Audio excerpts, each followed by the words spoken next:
Hi there, Sanbonani Molweni. Welcome to Fix Channel. For you here, please subscribe before the end of the video. For sending, thank you for love and support. I appreciate swing at close and a voice and a flu. Izingane zithemba nethanda nesithembu yo indaba kaSibindi lobolo Tirelo uSibindi ade qoba Tirelo ade qoba ama-veg angazi kanjani angibonanga kodwa leyo live video ngibonile nje sikhulunywa ngayo ku social media. So lento yami ne-social media ihlangene ukuthi ngiyenze YouTube videos kanje.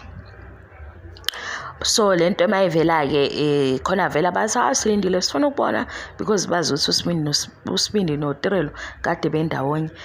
Sazobe sikhuluma ngaleyo kulobola because khona babuza imibuzo ukuthi kaZulu kuyenziwani ukuthi nokuthi ya leyo ngizokwenza ivideo ehlukile yalokho. Nakho ke lokho ke sithombe saTirelo. Yabo ngifuna ukuchazela ini uyibona ibe sobala singayenzi idrama singayenzi ihaba singenzi futhi bakithi khona wayeqinisile ukuthi osaziwayo bala eSouth Africa babuye bebe neBeyonce abayenzayo esingayazi. Nangu makhomalo kwezingane zesithembu ngikwenzela isibonelo salento eyenzeka kuTirelo ukuze ingakuthusi next time uyibona.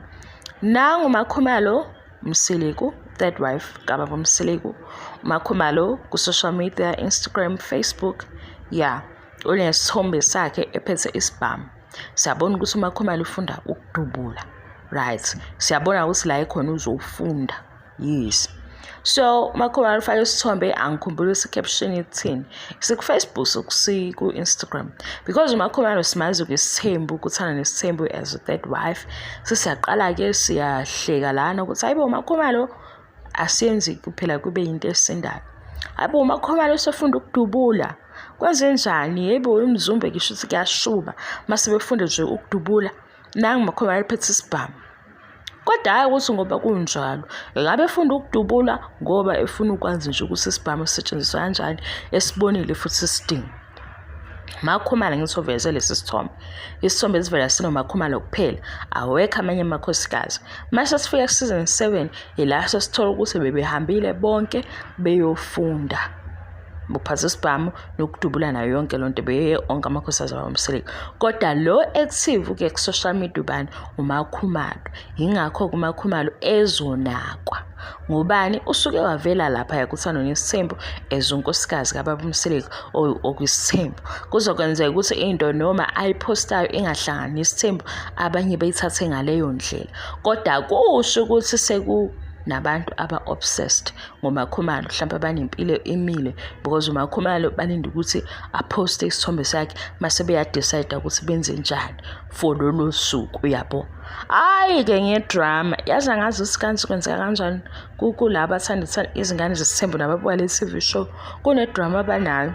Kufanele ngisho manje nje izinto ezenzeka ku social media eqhubekayo mase ukhuluma ngazo sebecikekile. Ayisekho into engakhuluma ngayo uSibindi uvuyo uTirelo uSibindi lokhu uvuyo lokhu kuyafana nalapha yakuthanda nesithembu. Mawuku-understand nje lokho nesithembu engikuveza manje. Ubalapha yakuMzansi Magic bephinde besuke kuMzansi Magic bakuShowmax. Umakhomalo kumakhosikazi kababa Msiliku uyena oactive ku social media. So ezinye izinto mhlambe siyayibamba sithi ihint leyo ukuthi bayashoot isizini elandelayo benzani. Kodwa ukuthi uTulo uNovember nje ngoba uphela soqala uJanuary kulindele ukuthi umakhomalo enzeni mase sisiqhusi yasuka ke like impilo ayinyakazi ngoba phela uyifunda icomment ungasunderstand ukuthi hawu usicabangela kanjani. Ngikunikeza kumqondo yalento yokuthi kuthuli uTirelo uyalotsholwe bengalotsholwa injalo ke ukuba lapha engxenye ye-TV show uma futhi kuyi-TV show ethandwayo ngoba ngeke baningi angazi ukuthi ngingabali wesimanga lama TV shows akhona ngisho Showmax uMzansi Magic unawabo uShowmax uMoja Love maningi yabo no-Netflix bakhona ade bekhona okhanya imbawu nobani bani. Kuya ngokuthi uthande yiphi TV show wasunaka laba abakade bekuyona akuseyinto entsha.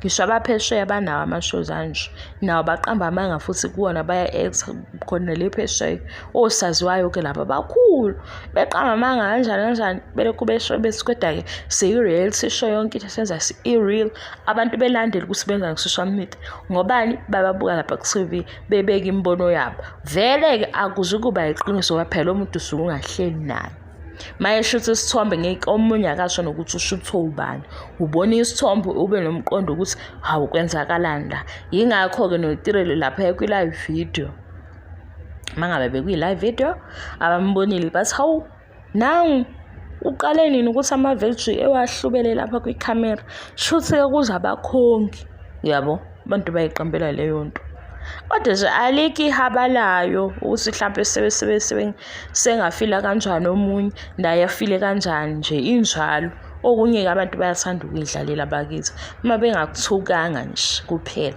ngoba phela sebekuthuka suthi sebenempi lento engiyishoyo mhlawumbe nje ngoba bengajwayele ukumbona epheka kwikhamera sebebona ukuthi upheka ngoba kunento ethile yikho-ke sebeyiqambela nokuthi benakwe nje bonke abantwana bakwezingane zesithembu banake ngoba bafike ne-TV show bafika kanye nosibindi ayikho enye into edlula leyo because ku-social media lapho sihlukahlukene omunye uyasho ukuthi wazi ubani wenzani ku-social media before i-social media asibazi thina angibazi mina so uma uzoba nento yokuthi why kunjani i-TV show engiyibukile ngase le TV show yenza ukuthi sikwazi ukuthi sixoxe ngabo kahle kahle uthando nesithembu ngoba uthando nesithembu la sazi khona ukuthi ingane zababa umseleko sezenze enye i-TV show sisazobuka ukuthi kanti ingane zamseleko sezizothini manje kuthina bafika ke nabanye asebengena kule TV show yabo ayikho ke enye indlela elula kakhulu yokuchaza leyo nto uyayizwa kwesikhathi awuyizwa ngoba phela manje sizophinde vele enye into ngosibindi sizothi hayi busibindi usenzeni savelelwa usibindi asikhulumi ngaleyo makhelwane wakho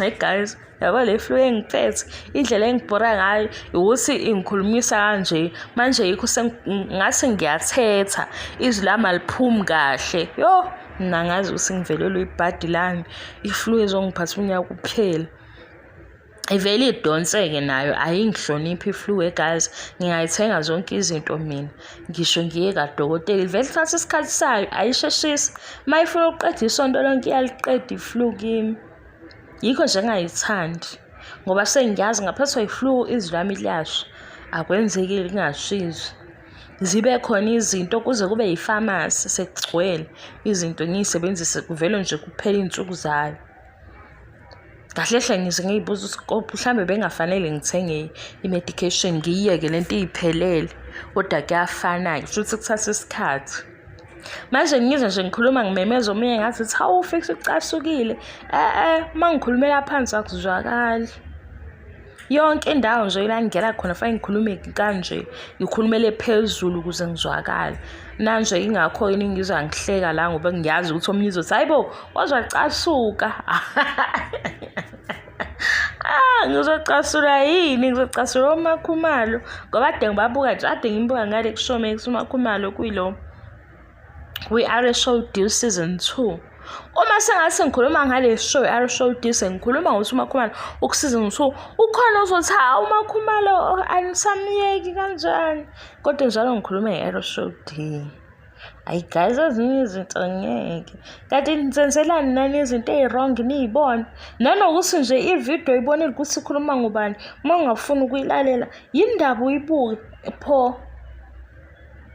hawu omnyabhizilana ni indaba zabantu yo ngaze ngakhumbula indaba zabantu guys ukhona ivideo la nizoyibona ikhuluma ngobaba umseleko ngobuhlani bakhe ngibala kule ndaba yokuthi uthwele abangisukeli kuleya video abangisukeli kanje yazi ukuthi ngaze lapha umuntu ongayilalelanga leya video ngibone ngecomment ongakaze ayilalele ilone comment ukuthi uthwele because akukho ndawo lokho into ekhona ukuthi storyline sihamba kanjani ku-contributor i-social media ngoba laba yaba ku-production team bayayikhuluma lento ukuthi i-social media ibasiza kanjani masebenza lama-TV shows abo yo comment section ihamba nokuthi uthwele, hambani niyothwala endabeni zabantu, inhlupheko injena hayi. No, ukhomentelani ividiyo ungazi uyilalele ngisho 1 minute. Hawu, yazi abantu bayenza lento nomkhubo omubi. Ade ngibona nakwenye TikTok video sengiyangixoxela. TikTok video mina uyakhuluma lapha ululeka abantu ke. Yabo ukuthi abantu nje laba baza ama-video bebe nama-tips ezinto ezithile. Uyaluleka i-comment section le about first 4 comments bakhuluma into ephambene nale video. Useyaphendula usinyazi ukuthi awuyilalelanga le video. Hayi ma, uyenzelani leyo nto? Sumanje ukhuluma ngento ongayizi uvela uyidisadele ukuthi le video imayelana nani. Ngoba phela mina ngibuka kanjalo ukuthi hawu i-video umnikazi wayo uyenzile ukuthi wena ilalele if uzokhomenta ukuze kubonakala ukuthi ukhomenta ngento ayizwile eyikhuluma. Usese ukhuluma ngebhizinisi, ukhuluma ngabangani, ukhuluma nangehlobo. Yabo. Uyachaza ukuthi ibhizinisi hamba kanjani, abangani nehlobo kanjani. Khona umunye ovele nje uzobhala ukuthi ngavele ngababloga. Hayi. Ubhala into engahlangene le video iyamfundisa kahle ukuthi i-friendship ne-business ihamba, i-family ne-business ihamba, into ye-target market or target audience isebenza. Yena uzoyiphendulela nje okwakhe okushuso kwakhe okuhlangene nokuthi waxabana nabangani, waxabana nomndeni. Kodwa le video ayikhulumi ngalokho, ikhuluma ngebhizinisi nokuthi u-understand ukuthi udayisela obani. Leli bhizinisi lakho lisimama ngoba obani obadayiselayo. Comment section. Nalana-ke ku-YouTube lo esiwenzayo lama-YouTube videos. Mina ngiyakubona i-comment yakho ukuthi awazi uyilalela i-video. Even nento edidayo. Ngoba uma udidekile uzodideka ngento engiyikhulumile. Usho ukuthi awuyizwa le engiyikhulumile. Ngeke uvele usuke udideke nje. Uvele waklikha i-video wadideka. Hawu guys, hayi. Ngiyathanda ukuganga. Hayi nina niyaganga serious. Ngeke ngizwe uvele ihlabe ngithini i-video ikhuluma ngobani? Ikhuluma ngomjolo, umjolo the Gone Girl, leya movie. Kunama parts owakhumbulayo akule show. Ukuthi ke ilama parts ongawa understand. Mhlawumbe usugogo wayiqonda ukuthini, ulethu kwakufanele enzeni, ubani uyabo. Iyazwakala into ongayiqondi ukuthi iyiphi. Ngeke uvele usuku unga-understand. Yini ongayi-understand? Qala. Hayi angi-understand. Ini? Ngiyadideka. Udidwe yini? Lento ifana ngqowekazi nokufunda incwadi ngikutshela. Incwadi uzoyifunda ufike kule ndawo ongayizwa. Noma futhi kube sekuqaleni mhlawumbe ushuthi le chapter yokuqala angiyizwa kahle hle. Ngobani? Ukhona indlela obuhambisana ngayo ukufunda lencwadi wasuyalahleka. Ulahleke phike ukuzusizeke. Manje uvela udideke kuqala kusho ukuthi awazi uyifunda nokuyifunda lencwadi. Nakwi-video wavele wadideka nje awazi uyilalele le video. Kodwa kufanele kube khona ozophendula ukuthi udidekile. Awu, umuntu uyadlala ngaye. Omunye lapha ngiyanixoxela kule video yabo le evela ukuthi enenduku. Induku enekhanda lenyoka nobaba umseleku. Leyo video ku comment section bonke laba bathe uthwele bayethwela kunandaba hambana nothwala ibona bonke engibazi ukuthi leya video abafika ngisho 3 minutes.